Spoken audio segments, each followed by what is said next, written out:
कि हम इसका एक क्विकली जो हमने लास्ट क्लास में पढ़ा उसका हम फौरन से एक रिकैप कर लेते हैं। डन हो गया यहाँ पे। और रिकैप करने के बाद इंशाल्लाह आज की क्लास में हमने कुछ इलस्ट्रेशंस देखनी है और कुछ मजीद हमने कॉन्सेप्ट्स को समझना है। हमारी जो 3-4 क्लासेस होंगी वो क्लासेस ऐसी होंगी कि उसमें अगर जब तक हम कॉन्सेप्ट्स को नहीं समझेंगे, लॉ जब तक पूरा समझ में नहीं आएगा, तो आगे सेक्शंस को पढ़ना थोड़ा सा मुश्किल हो जाएगा। यहां तक बात समझ आती है? अच्छा, मेरा पहला सवाल,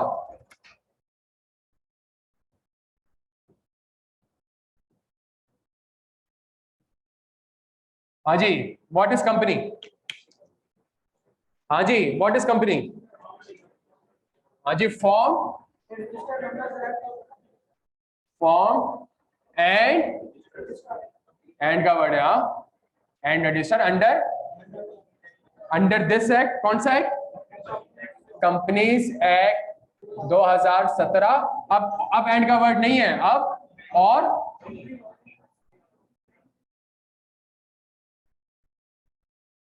ऐसा ही है। और कंपनी लॉ की डेफिनेशन क्या है?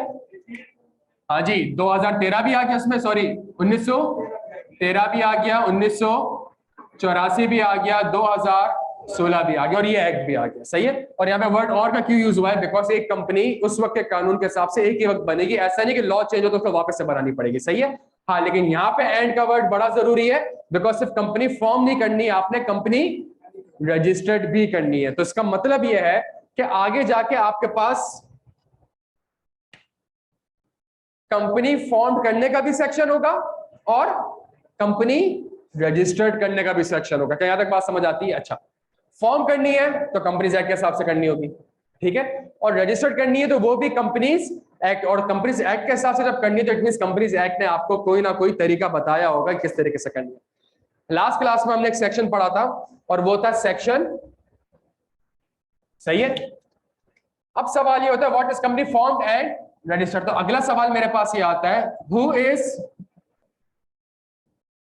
हाँ जी, required to form and registered company as per, जल्दी छेती छेती, as per companies act. Last class में बहुत डिटेल में पढ़ चुके हैं, इसको हम रिकैप कर रहे हैं। सही है। अब अगला सवाल मेरा ये आता है, पहला सवाल व्हाट इज कंपनी, डेफिनेशन पढ़ ली, सही है। दूसरा सवाल who is required to form and register the company as per, किन लोगों के।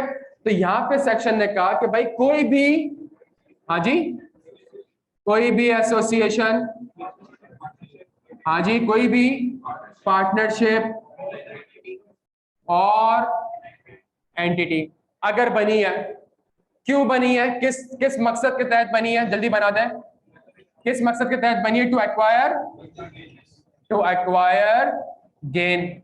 और वो गेन किसको जाएगा? या तो गेन इनको जाएगा या इनके बनाने वाले लोगों के पास जाएगा। क्या यहां तक बात समझ आती है? या तो gain IQ school of finance के पास जाएगा या आईक्यू स्कूल ऑफ फाइनेंस बनाने के वालों के पास जाएगा। क्या यहां तक बात समझ आती है?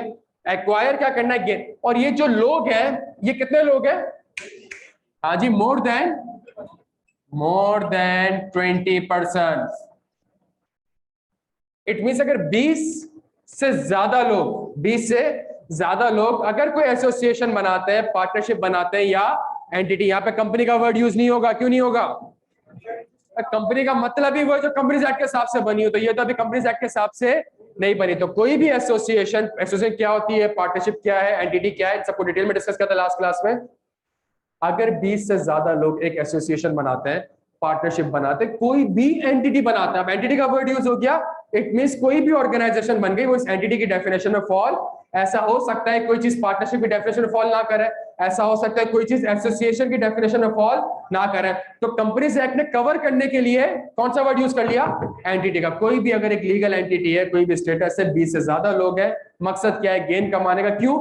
ताकि गेन इधर जाए या इनको बनाने वालों के पास जाए। उनके लिए लाजमी है, जल्दी, कि कंपनी को फॉर्म भी करना है और रजिस्टर्ड भी करना है एज पर कंपनी से। क्या यहां तक बात समझ आती है? फॉर्म भी करना है और रजिस्टर करना है एज पर कंपनी से। लेकिन इसकी कुछ एक्सेप्शंस थी मेरे प्यारे बच्चों, ऐसा ही था, इनकी कुछ एक्सेप्शंस थी। अगर कोई बॉडी है, अगर कोई एसोसिएशन है और वो बॉडी और एसोसिएशन अपने अपने कोई कानून के तहत बनी हुई है। फॉर एग्जांपल, जल्दी छेती छेती, ICAP institute of chartered accountant of Pakistan companies act के हिसाब से नहीं बना, आईकैप के अपने ऑर्डिनेंस, और वो ऑर्डिनेंस बनाने वाला भी फेडरल गवर्नमेंट था। तो फेडरल गवर्नमेंट भी कंपनीज एक्ट बना रहा है, फेडरल गवर्नमेंट ने भी आईकैप चार्टर्ड अकाउंटेंट ऑर्डिनेंस 1961 बनाए हुए। जब फेडरल गवर्नमेंट उस ऑर्डिनेंस के तहत आपको कह चुका है कि आपने इस ऑर्डिनेंस के तहत से आपने ऑपरेट करना है, आपने बनना है, इट मींस अब उसके ऊपर आप कंपनीज एक्ट अप्लाई नहीं करते, बिकॉज उसको समझ में नहीं आएगा आईकैप को कि मैं ऑर्डिनेंस से कंप्लाई करूं या ऑर्डिनेंस में लिखा हुआ है प्रेसिडेंट होना चाहिए, कंपनीज एक्ट में लिखा हुआ है डायरेक्टर होना चाहिए। वो किसकी बात माने? क्या यहां तक बात समझ आ रही है? वो किसकी बात माने? तो इसलिए अगर कोई ऐसी बॉडी या एसोसिएशन अदर देन पार्टनरशिप अगर वो अपने कानून के तहत बन चुकी है, हमने एक और एग्जांपल डिस्कस करी आईबीए की, आईबीए भी अपने कानून के तहत बन चुका है, तो आईबीए अब कंपनीज एक्ट के हिसाब से रजिस्टर्ड नहीं होगा। हमने एक और एग्जांपल डिस्कस करी लम्स, सबने नाम सुना हुआ होगा, तो लम्स भी अपने कानून के तहत बन चुका है। तो चूंकि उसके ऊपर ऑलरेडी कानून अप्लाई हो रहा है, तो दूसरा कानून के पास उसको जाने की जरूरत नहीं होगी। वही वाली बात होगी, अगर मैं कंपनी एक्ट के तहत बन चुका हूं तो मैं क्यों पार्टनरशिप एक्ट के तहत जाकर रजिस्टर्ड होगा? क्या यहां तक बात समझ आती है सबके? अच्छा, तो हमारे पास ये पहली एक्सेप्शन। दूसरी एक्सेप्शन, जॉइंट फैमिली बिजनेस। ये एक्सेप्शन है। एक्सेप्शन का मतलब 20 से ज्यादा लोग हो चुके हैं। सुनिएगा, एक्सेप्शन का मतलब यह है कि 20 से ज्यादा लोग हो चुके हैं। और वो 20 से ज्यादा लोग क्यों इकट्ठे हुए? पैसा कमाने के लिए। और इकट्ठे क्यों हुए?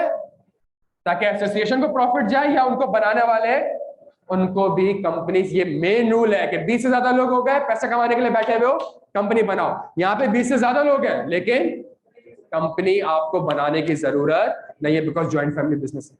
क्लियर हो गया? तो यहाँ पे लॉ इनको एग्जाम करता है। आपने अक्सर देखा होगा प्यारे बच्चों, आजादी से पहले का ये कॉन्सेप्ट था, बट चूंकि लोग यहाँ पे भी रहते थे और वो कॉन्सेप्ट यहाँ पे भी कैरी फॉरवर्ड हो रहा था। अब एक गांव में एक पूरा खानदान है और उनके पास एक जमीन है, और वो जमीन से 20 से ज्यादा लोग हैं खानदान में, परदादा दादा बेटे सारे इकट्ठे करके 30-35 लोग हैं, और जमीन पे काम भी करते हैं। एक पानी देता है, एक क्या कहते हैं सीड्स वगैरह लगाता है, एक काश्तकारी करता है, सारे बैग एक बेचने जाता है, तो सारे लोग मिलके ये काम करते हैं। इनको कंपनी बनाने की जरूरत नहीं है, बिकॉज कंपनीज एक्ट आपको मना कर देता है। क्या यहां तक बात समझ आती है?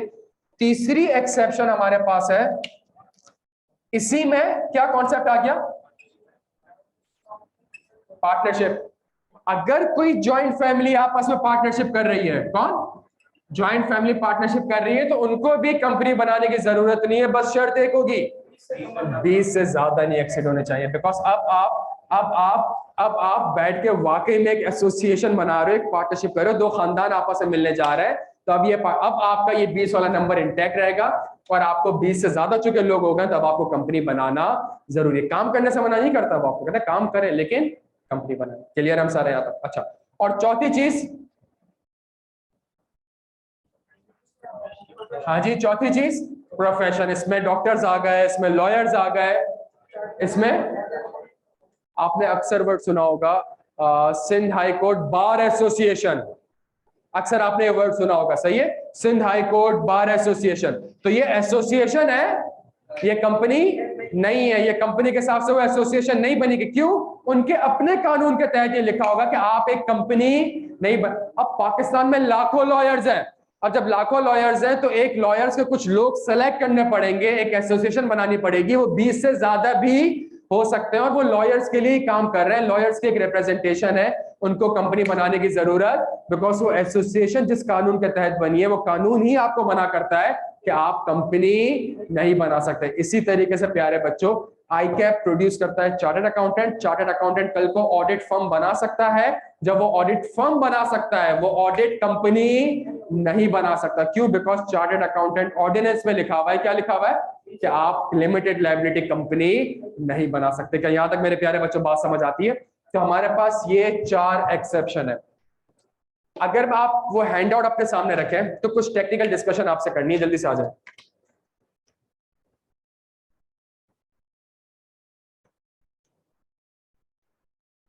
मैं सबसेक्शन 3 पढ़ रहा हूं, या चले मैं सबसेक्शन 1 वापस से पढ़ लेता हूं। Obligation to register certain association partnership as companies. No association, partnership or entity consisting of more than 20% shall be formed for the purpose of carrying on any business that has for its object the acquisition of by the association, partnership or entity or by the individual members thereof, unless it is registered as a company under this act, and any violation of this section shall be an offense punishable under this section ने कहा आपके ऊपर कौन से level की penalty लगेगी? Level 1 की 3 ही level है। लेवल 1 सबसे आसान है, सबसे लेवल 2 से थोड़ी सी हार्श है, लेवल 3 बहुत हार्श है। लास्ट क्लास उसका ओवरव्यू दिया तो नीचे आपको पेनल्टी का क्लॉज भी दिया है। लेकिन वो एक बात करता है, nothing in this section shall apply to, सही है, एनी सोसाइटी, बॉडी और एसोसिएशन अदर देन फॉर्म और incorporated under any law for the time being in force. इसके ऊपर 2-3 प्रैक्टिकल एग्जांपल देख ली थी, हैंडआउट भी आपसे शेयर कर लिया था। A joint family carrying on joint family business, दोस्त क्लियर आप? A joint family carrying on joint family business, अगर जॉइंट फैमिली बिजनेस, अच्छा तीसरा पढ़ो, a partnership of 2 or more joint families where the total number of members of such families excluding the minor members does not exceed 20। यहाँ पे इसने 20 की limit लगाई हुई है, यहाँ पे 20 का जिक्र नहीं किया। अगर कोई जॉइंट फैमिली बिजनेस है और उसमें 22 लोग हैं, क्या उनको कंपनी बनाने की जरूरत है? कहाँ लिखा है?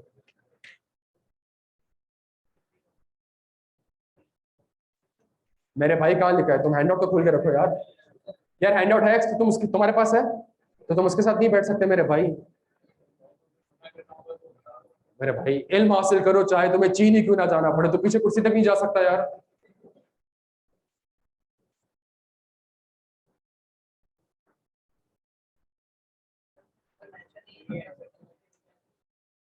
देखिए ये मेरी बात समझने की कोशिश कर रही है। ये लॉ आपसे बातें करता है। वो आसिफ का इंटरव्यू देखा है कि बॉल मुझसे बातें करती है, ये लॉ भी आपसे बातें करता है। बस मसला ये है कि आपने सीरियसली उसको सुनना है। सुनेंगे नहीं, आप कभी भी लॉ को इंटरप्रेट करना नहीं सीख सकते। मैं आपसे कहता हूं अगर पार्टनरशिप है और 22 लोग हैं, क्या मैं ये पार्टनरशिप बना सकता हूं? मुझे क्या बनानी पड़ेगी? कंपनी में। लेकिन अगर ज्वाइंट फैमिली एक ही खानदान है और उसमें 22 अफराद है, क्या वो उसको कंपनी बनाना जरूरी है? आपका आंसर है क्यों। हाँ जी,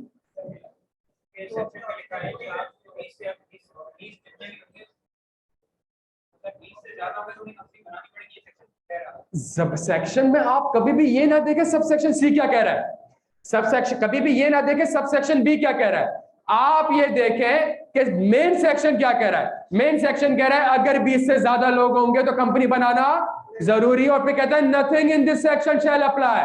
तो इसका मतलब अगर ज्वाइंट फैमिली बिजनेस है और 20 से ज्यादा तो कंपनी बनाने की जरूरत नहीं है। इसको यूं समझने की कोशिश करिएगा मेरे प्यारे बच्चों। मेन सेक्शन आपको क्या कहता है?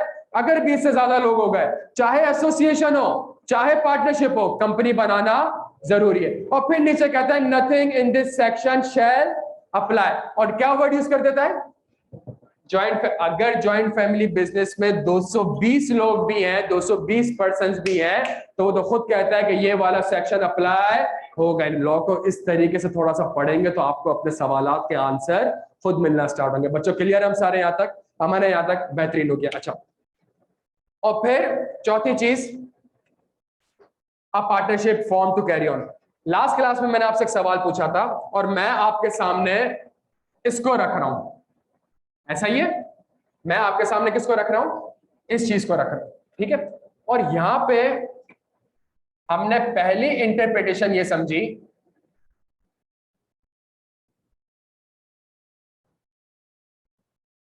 कि जॉइंट फैमिली बिजनेस की तादाद कितनी है? जॉइंट फैमिली बिजनेस की तादाद कितनी है? अनलिमिटेड, इनफाइनाइट, सही है। 2200 मेंबर भी होंगे, कंपनी बनाने की जरूरत नहीं। क्या यहां तक बात समझ? हाँ, लेकिन अगर 2 खानदान मिलने जा रहे हैं तब पहला वाला सेक्शन ही प्रिवेल करेगा। 20 से ज्यादा लोग हो गए, अब कंपनी आपको बनानी पड़ेगी। क्या ये बात समझ आती है बच्चों? क्लियर है? अच्छा, दूसरा सबसे इंपॉर्टेंट, मैं इस लाइन को पकड़ रहा हूं अभी, मोर देन 20%, इसकी एक इंटरप्रिटेशन कर ले।